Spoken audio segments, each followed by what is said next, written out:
किसी भी पूजा या अर्चना समाप्त होने के बाद सिर्फ हम हैं जो कहते हैं कि विश्व का कल्याण हो। नदी में जाते हैं वो करते तरह नो ख्याल वेल बांध रहा और का टेंट। ये मानते हैं कि माता की इजाजत नहीं थी, बिना इजाजत के मूर्ति के साथ छेड़खानी हुई, तो इस वजह से परले आई।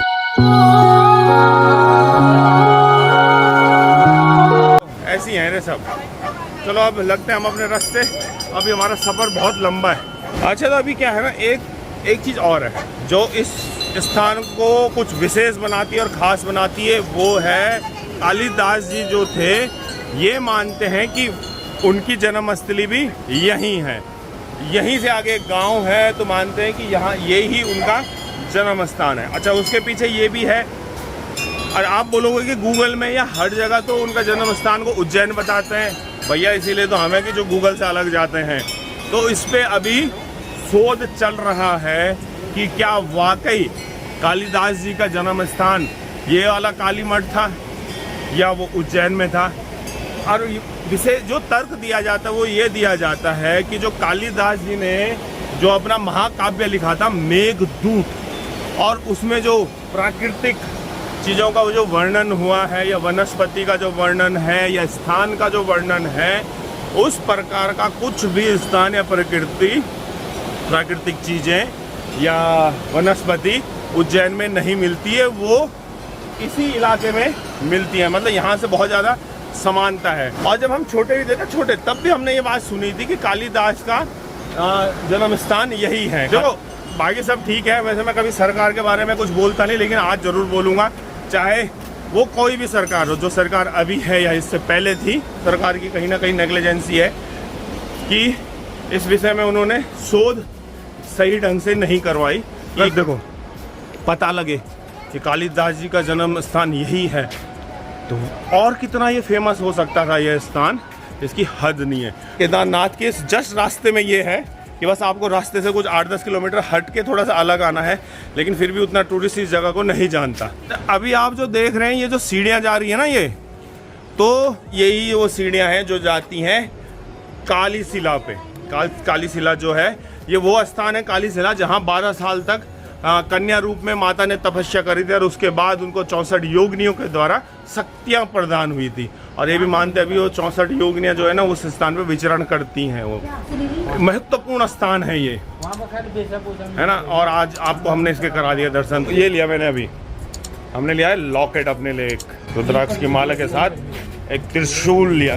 मैं जस्ट एक हल्का सा एक आपसे रिक्वेस्ट करना चाहता हूँ, कभी भी क्या होता है ना, हम ऐसे मंदिर में या ऐसे स्थानों में कभी आते हैं जहाँ पे छोटी छोटी दुकानें होती हैं, तो उनसे ना कुछ ले जरूर लिया करो यार। वो बेचारों के ना आप लोग आते हो कुछ लेते ना, वही उनकी रोजी रोटी है।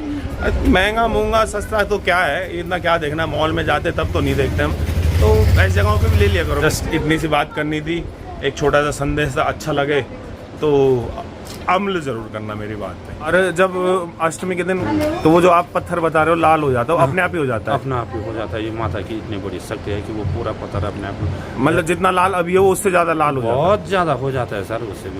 अच्छा हाँ, यहाँ पे जो भी ये हकीकत है, ये हकीकत है। जो भी भगत यहाँ पे मन भाव से आता है उसकी जरूर मन्नत यहाँ पे पूरी होती है। यहाँ पे माता को लेने देने कोई जरूरत है, यहाँ पे माता को सिर्फ भाव की जरूरत है। भाव की जरूरत है, सिर्फ भाव की जरूरत है, बस। धन्यवाद। मंदिर से आ गए हम और अब थोड़ा सा जरा ना भूख चटर पटर वाली भूख लग रही थी, तो मैगी खाने के लिए रुक रखे हैं। अभी के लिए मैगी बना रहे हैं हम। रुद्रा क्या खाएगा? हाँ,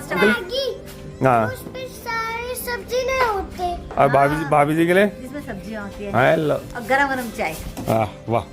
तो जी पहाड़ों में ना मजा है इन सब चीज़ों का ना, सफर में, पहाड़ी का किसी भी सफर में ना ऐसी छोटी मोटी जगहों पे मैगी, चाय, बन, समोसा, मक्खन, मजा आ जाता है एकदम। तो चलो जी अब यहाँ से हम करते हैं अपना जरा कुछ पेट पूजा करते हैं और फिर आगे बढ़ते हैं सफ़र में। पौड़ी अभी बहुत दूर है, पौड़ी जाना ना हमने, रास्ता ज़रा लंबा है, तो मिलते हैं आपको फिर रास्ते में कुछ और बेहतरीन नज़ारों के साथ।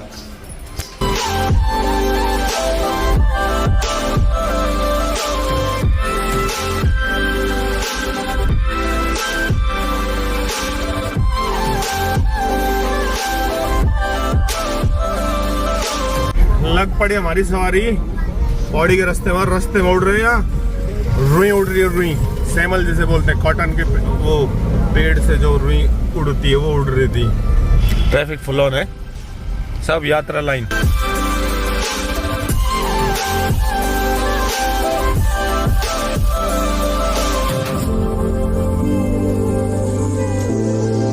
ये लो जी, यहाँ आने लगी बारिश, रास्ते में बारिश आ रही थी। अभी हमें अगस्त मुनि और बारिश शुरू हो चुकी है, झमाझम सफर आ रहा है, अलग ही मजा, सफर हो रहा है अलग लेवल का। नदी में जाते हैं वो करते तरह नो ख्याल वेल बांध रहा और बोला कि 12 घंटे ना चौपता का टेंट चौप सी कर दी तूने यार भाभी यार, चोपता देखो अभी भी नजदीक है चोपता। आज प्लीज अभी भी ले जा लो यार, प्लीज आज कहीं ले जा लो। चले प्लान हवा में ये करे अपने पास कुछ नहीं, न टूथब्रश ला रहे न साबुन। अरे भैया एक दिन टूथब्रश नहीं करेंगे तो क्या है। हाँ, घूमना ज्यादा जरूरी है, ब्रश से क्या होता है, किसने देखना है। आदमी का नहाना जरूरी नहीं है भाभी जी, नहाया हुआ लगना जरूरी है। हाँ, तो यहाँ चल रहा था अभी गहन गहन विचार। ऑप्शन मिला कि चोपता चलते हैं कि घूमने, यहाँ से चोपता ज्यादा दूर नहीं है, नजदीक है। अब भाई मान नहीं रहा, भाभी मना नहीं पा रही भाई को। अबे यार गलत हो रहा है, ये भाभी के साथ जो हो रहा है गलत हो रहा है, अच्छी बात नहीं है। भाभी को बहुत मन है चोपता जाने का यार, नहीं जा पा रही भाभी, जबकि पहले भी जा चुकी है। हाँ ये तो गलत है ना, हम बहुत अच्छे कपल हैं, बहुत अच्छे। लड़ाई नहीं करते। अगाढ़ प्रेम है, अगाढ़ प्रेम। अगाड़ अगाढ़ अगाड़ अगाढ़।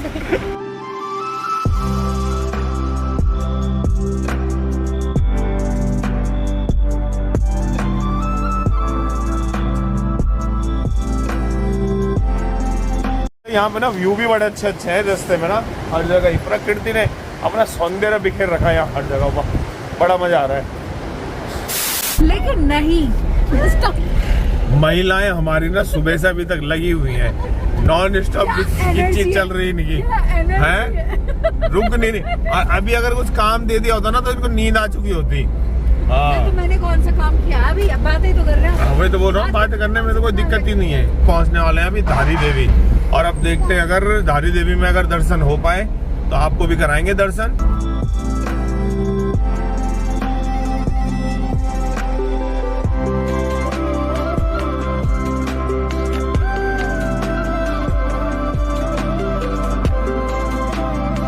जय माँ धारी देवी। पहुंच गए हम धारी देवी में, और देखो जी बुलावा था तो पहुंच गए, ऐसा कोई प्लान नहीं था, कुछ नहीं था, लेकिन माता ने बुलाया तो हम पहुंच गए धारी देवी। कि जब केदारनाथ में आपदा आई थी तब लोगों ने धारी देवी को उस आपदा से रिलेट किया था, ये बोल के कि धारी देवी की मूर्ति पहले नीचे हुआ करती थी, नीचे से मूर्ति को ऊपर उठाया गया, तो जब मूर्ति को ऊपर उठाया गया उसके बाद केदारनाथ में परले आई, तो ये मानते हैं कि माता की इजाज़त नहीं थी, बिना इजाज़त के मूर्ति के साथ छेड़खानी हुई, तो इस वजह से परले आई। इस मंदिर के बारे में ना एक और यूनिक बात बताता हूँ मैं आपको जी, कि धारी देवी की जो मूर्ति है ना, मूर्ति को ध्यान से देखो तो हर टाइम अपना वो चेहरे का जो है रंग रूप और भाव जो है ना वो हर बार चेंज होता है। सुबह बोलते हैं कि जो सुबह का टाइम होता है तब माता का जो मूर्ति का भाव होता है वो एक कन्या रूप में होता है। जैसे जैसे जैसे दोपहर होती जाती है, दोपहर में एक जवान महिला के जैसा उनका चेहरे का भाव होता है, और शाम होते होते वो उनके चेहरे को जो मूर्ति का भाव वृद्ध वाला हो जाता है। तो ऐसी चमत्कारी माता के दरबार में आज आपको हम ले आए।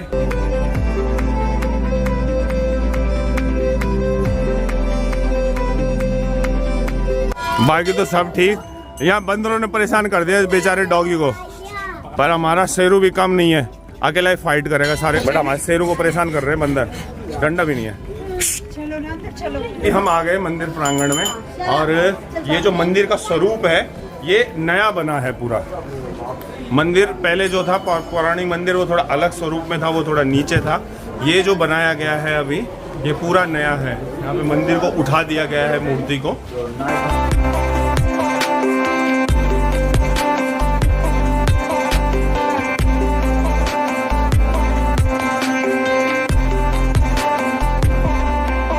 हमारे हो गए अभी धारी देवी के दर्शन, बहुत अच्छे दर्शन हुए, बहुत बढ़िया दर्शन दिए देवी ने।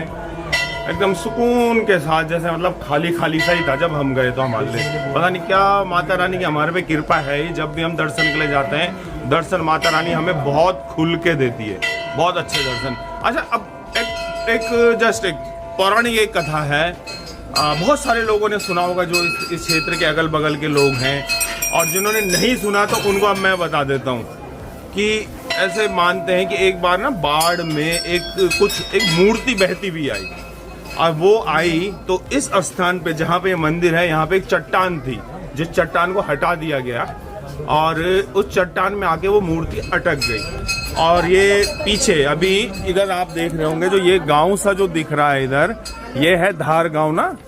तो इस गांव के लोगों को कुछ दिनों में एक बच्चे के या एक लड़की के रोने की आवाज सुनाई देने लगी। तो जब उन लोगों ने आके देखा तो वहां उनको मूर्ति दिखी। कई लोग ये भी बोलते हैं, कुछ पौराणिक कथाओं में ये भी है कि इस गांव के किसी पंडित जी के सपने में देवी आई और उन्होंने कहा कि यहाँ पे मेरी मूर्ति है, उसकी स्थापना आप करो। उसके बाद उन गांव वालों ने उस मूर्ति की स्थापना यहाँ पे की। मेरी माता धारी देवी से प्रार्थना है कि जितने भी हमारे व्यूअर्स हैं सब पे अपनी कृपा बरसाए और सबकी रक्षा करे, सबके जीवन में सुख समृद्धि लाए।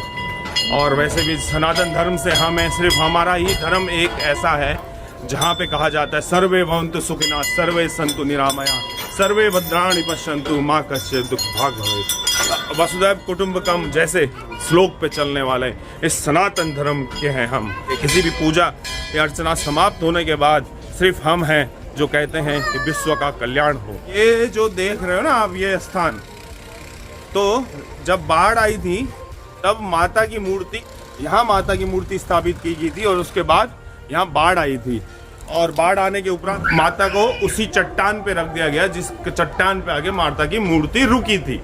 तो अभी जो माता की मूर्ति है वो अपने यथास्थान उसी चट्टान पे है। तो बाद में क्या किया गया, चट्टान को ही ऊपर उठाया गया, क्योंकि यहाँ पे जो बन रहा है, यहाँ पे डैम बन रहा है। डैम बनने की वजह से यहाँ पे जल भराव बहुत ज्यादा है, जल का स्तर ऊपर आ गया। पहले जल का स्तर नीचे था, तो जल का स्तर ऊपर आने से मंदिर ऊपर उठाना ही उठाना पड़ा। तो चट्टान के सहित अब मंदिर को ऊपर उठा दिया गया है। अभी आपको ये जो जाली नुमा आकृति दिख रही है गोल गोल सी, इसके ठीक नीचे है माता की मूर्ति, क्योंकि माता की मूर्ति को कभी भी छत के नीचे नहीं रखा जाता। माता की मूर्ति जब जहाँ भी रहेगी वो हमेशा खुले में रहेगी, यानी कि आसमान हमेशा दिखता रहना चाहिए। धारी देवी माता के दर्शन कर लिए हमने बड़े अच्छे से और आपको भी हमने दर्शन करा दिए। तो ऐसा है, माता रानी के नाम पे लाइक शेयर और सब्सक्राइब तो जरूर बनता है। चैनल को सब्सक्राइब करना बिल्कुल मत भूलना। तो अभी हम यहाँ से निकल रहे हैं, कहाँ के लिए? पौड़ी के लिए। चलो फिर घर पे पहुँचते हैं और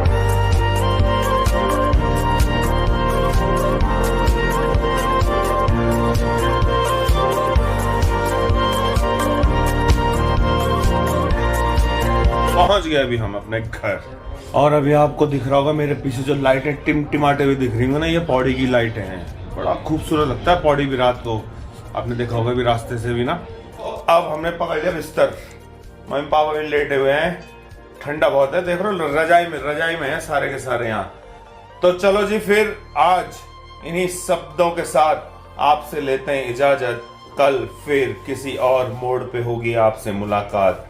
तब तक के लिए नमस्कार देशवासियों। हंसते रहिए, मुस्कुराते रहिए और खिलाते रहिए।